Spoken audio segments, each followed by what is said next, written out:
I'm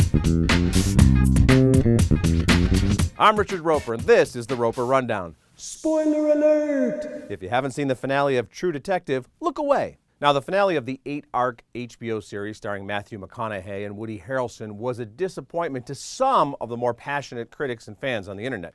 They wanted that insanely creative twist ending, or something nobody could see coming, or resolution with a capital R. I'm not sure when this stuff became all about the last episode for so many people. Maybe it was the, what I think, underrated finale of Seinfeld, which actually did a pretty good job of reminding us we had fallen in love with some pretty despicable human beings. Then there was the ending to Lost, which had some fans moaning they'd wasted 6 years of their life on this show.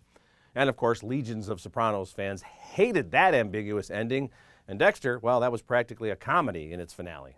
Here's the thing, if you loved 99% of a show and you didn't love the ending, does that really ruin the whole experience for you? Very few TV shows or films have perfect endings. Not every movie can be The Usual Suspects or The Sixth Sense or The Godfather Part 2.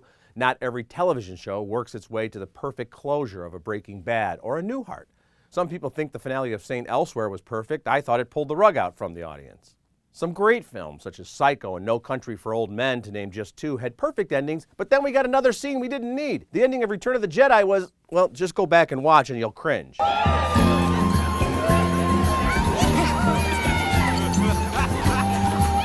As for True Detective, if this thing had been condensed into about a 3-hour movie, we'd be talking multiple Oscar nominations.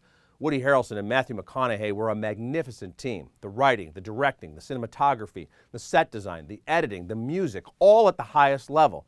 Now, maybe the ending could have been darker or more surprising, but the series finale was tense and creepy and brilliantly choreographed, and it was a great last chapter to a great piece of work. Of course, by its very nature, the ending is what matters the most when a series or a movie is still a fresh memory.